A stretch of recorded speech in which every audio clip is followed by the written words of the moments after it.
नमस्कार, रूबरू देख रहे हैं आप और मैं हूं आपके साथ शिवानी रतूर। आज हम आपको रूबरू कराएंगे कि कैसे कुछ लोग प्रदेश की शांति को भंग करने से बाज नहीं आ रहे हैं। प्रदेश का माहौल बिगाड़ने की साजिश रचने वालों के खिलाफ अब सख्त कार्रवाई की तैयारी है। कुछ तत्व लगातार नए नए मुद्दे तलाश कर प्रदेश की शांति और कानून व्यवस्था को चुनौती देने की कोशिश कर रहे हैं, चाहे वो अवैध तरीके से विस्फोटक सामग्री रखना हो या प्रदेश को नुकसान पहुंचाने की साजिश। लेकिन योगी सरकार ने साफ संकेत दे दिए हैं कि ऐसे लोगों को किसी भी कीमत पर बख्शा नहीं जाएगा। सरकार का साफ कहना है कि शांति भंग करने वालों की जड़ तक पहुंचकर उनके नेटवर्क को खंगाला जाएगा और सख्त कानूनी कार्रवाई की जाएगी।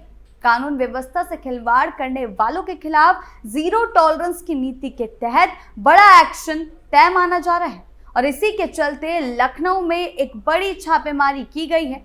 क्या कुछ हुआ है, आइए जानते हैं विस्तार से। प्रदेश में साजिश का पर्दाफाश, लखनऊ में बड़ी छापेमारी, कई किलो विस्फोटक बरामद। लखनऊ के इटौंजा में महुना रोड पर देर रात पुलिस ने बड़ी कार्रवाई करते हुए 4 अवैध गोदामों पर छापा मारा।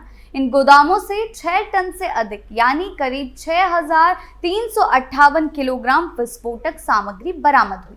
ये गोदाम जुबैर ट्रेडर्स के नाम से चलाए जा रहे थे। अंदर भारी मात्रा में अवैध पटाखे, बम बारूद, रॉकेट और 30 और 60 आवाज वाले बम, मेहताब और अन्य खतरनाक सामग्री गत्तों और बोरियों में भरी मिली। इतनी बड़ी मात्रा में विस्फोटक रिहायशी इलाके में रखा जाना बेहद खतरनाक था। अगर जरा सी चिंगारी भी लग जाती तो बड़ा हादसा हो सकता था और पूरा इलाका तबाह हो सकता था। जब पुलिस को इस बारे में पता चला, दरोगा अरविंद कुमार तिवारी गश्त पर थे, तभी उन्हें खबर मिली कि कस्बा बाजार और रिहायशी क्षेत्र में 4 गोदामों में अवैध पटाखों का भंडारण किया गया है। सूचना मिलते ही पुलिस हरकत में आई। इंस्पेक्टर और एसीपी के साथ बम निरोधक दस्ता, डॉग स्क्वाड, फॉरेंसिक टीम और दमकल विभाग मौके पर पहुंचे।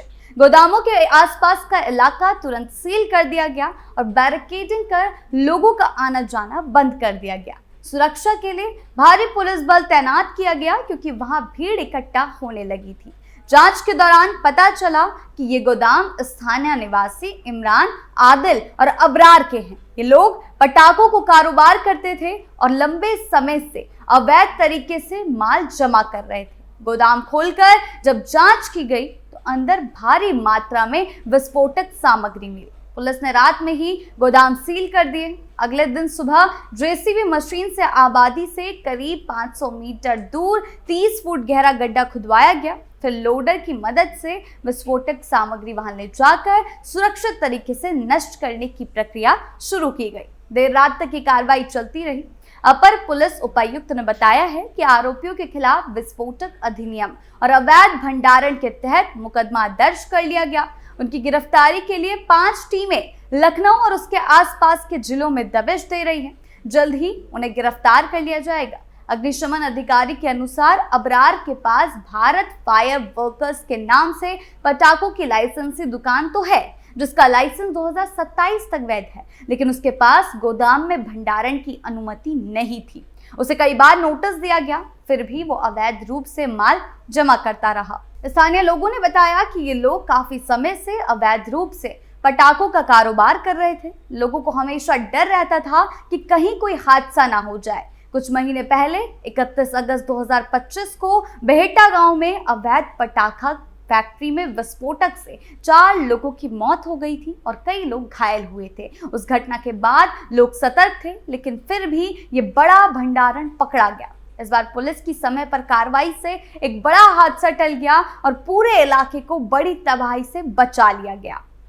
किसी भी दोषी को बख्शा नहीं जाएगा, दस्तावेजों की जांच शुरू, कानून से ऊपर कोई नहीं। छापेमारी के बाद से इटौंजा और उसके आसपास के इलाकों का माहौल पूरी तरह बदल गया है।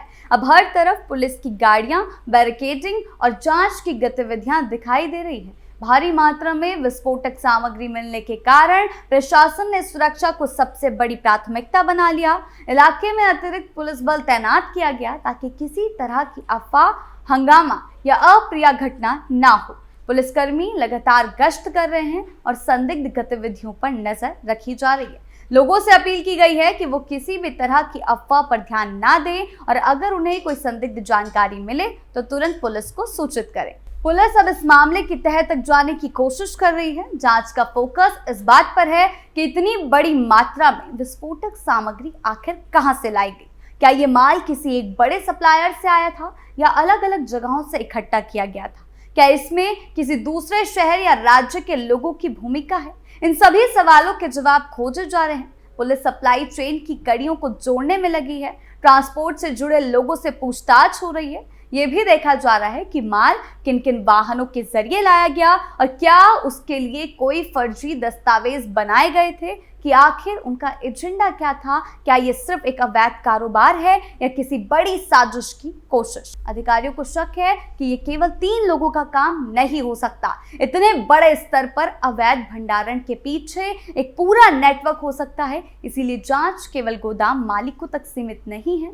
पुलिस ये पता लगाने की कोशिश कर रही है कि क्या किसी अधिकारी की लापरवाही या मिली भगत तो नहीं थी। अगर ऐसा पाया गया तो उनके खिलाफ भी सख्त कार्रवाई की जाएगी। प्रशासन ने साफ कर दिया है कि किसी भी दोषी को बख्शा नहीं जाएगा, चाहे वो कितना ही प्रभावशाली क्यों ना हो। सरकार की सख्ती के बाद प्रशासनिक अमला पूरी तरह सक्रिय हो गया है। अब केवल इटौंजा नहीं बल्कि आसपास के इलाकों में भी जांच अभियान लगातार जारी है। जिन लोगों के पास इस सामग्री का लाइसेंस है उनके दस्तावेजों की जांच की जा रही है। ये देखा जा रहा है कि क्या वो नियमों के अनुसार भंडारण कर रहे हैं या नहीं। जिनके पास गोदाम का लाइसेंस नहीं है लेकिन माल जमा किया गया, उनके खिलाफ तुरंत कार्रवाई की जा रही है। कई जगहों पर नोटिस जारी किए गए और कुछ जगहों पर अस्थायी रूप से दुकानें बंद करवाई गई हैं। पुलिस की टीमें दिन रात काम कर रही हैं। आरोपियों की गिरफ्तारी के लिए कई जिलों में दबिश दी जा रही है। मोबाइल कॉल डिटेल्स, बैंक लेन देन और बाकी के दस्तावेजों की भी जांच की जा रही है ताकि ये पता चल सके कि इस कारोबार से कितनी कमाई हो रही थी और पैसा कहां कहां जा रहा था। पुलिस तकनीकी साक्ष्यों के आधार पर भी जांच को आगे बढ़ा रही है। अधिकारियों का कहना है कि जांच पूरी होने में समय लग सकता है, लेकिन हर पहलू की बारीकी से पड़ताल की जाएगी। योगी सरकार पहले भी कानून व्यवस्था के मामलों में सख्त रुख अपनाती रही है। अवैध खनन, भूमाफिया, नकली दवाओं और अन्य गैर कानूनी गतिविधियों के खिलाफ पहले भी अभियान चलाए गए और इस मामले में भी वही सख्ती देखने को मिल रही है। सरकार का साफ संदेश है कि जनता की सुरक्षा से खिलवाड़ करने वालों को किसी भी कीमत पर बर्दाश्त नहीं किया जाएगा। अधिकारियों को जवाबदेह बनाया जा रहा है और नियमित समीक्षा बैठकें की जा रही है ताकि कार्रवाई में कोई ढिलाई ना हो। स्थानीय व्यापारियों पर भी इस घटना का असर पड़ा है। जो लोग वैध रूप से पटाखों का कारोबार करते हैं वो भी अब अधिक सतर्क हो गए। वो अपने लाइसेंस और दस्तावेजों को अपडेट कर रहे हैं और ये सुनिश्चित कर रहे हैं कि कहीं कोई नियम का उल्लंघन ना हो। उन्हें डर है कि किसी की गलती का असर पूरे कारोबार पर ना पड़े।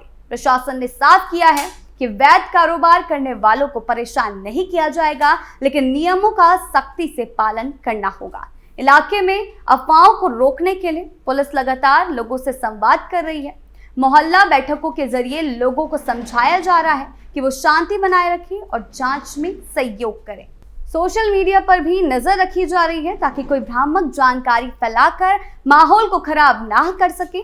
अधिकारियों का कहना है कि किसी भी तरह की अफवाह फैलाने वालों के खिलाफ भी कार्रवाई की जाएगी। इस पूरी घटना ने एक बार फिर ये सवाल खड़ा कर दिया कि रिहायशी इलाकों में खतरनाक सामग्री का भंडारण कितना जोखिम भरा है। विस्फोटक सामग्री को सुरक्षित जगहों पर ही रखा जाना चाहिए। इसके लिए सख्त नियम बनाए गए हैं, लेकिन कई बार लोग ज्यादा मुनाफे के लालच में नियमों को नजरअंदाज कर देते हैं और यही लापरवाही बड़े हादसों का कारण बनती है। फिलहाल हालात नियंत्रण में हैं, लेकिन सतर्कता बनी हुई है। पुलिस और प्रशासन पूरी तरह अलर्ट मोड में है। जांच आगे बढ़ने के साथ साथ नए खुलासे होने की संभावना जताई जा रही है। लोगों की उम्मीद है कि दोषियों को जल्द गिरफ्तार किया जाएगा और आगे चलकर ऐसी घटनाओं को रोकने के लिए और कड़े कदम उठाए जाएंगे। इस कार्रवाई से ये साफ संदेश गया कि कानून से ऊपर कोई नहीं है और जनता की सुरक्षा सबसे ऊपर है। कुल मिलाकर लखनऊ में हुई ये बड़ी कार्रवाई ने साफ कर दिया कि प्रदेश में कानून व्यवस्था से खिलवाड़ करने वालों के लिए अब कोई जगह नहीं है। हजारों किलो विस्फोटक सामग्री का भंडारण न सिर्फ गैर कानूनी था, बल्कि हजारों जिंदगियों को खतरे में डालने वाला भी था। समय रहते पुलिस की कार्रवाई ने एक बड़े हादसे को टाल दिया। अब जांच के जरिए पूरे नेटवर्क की परतें खोली जा रही है ताकि भविष्य में ऐसी साजिशों की कोई गुंजाइश ना रहे। आपकी इस बारे में क्या राय है, हमें कमेंट सेक्शन में जरूर बताएं। धन्यवाद।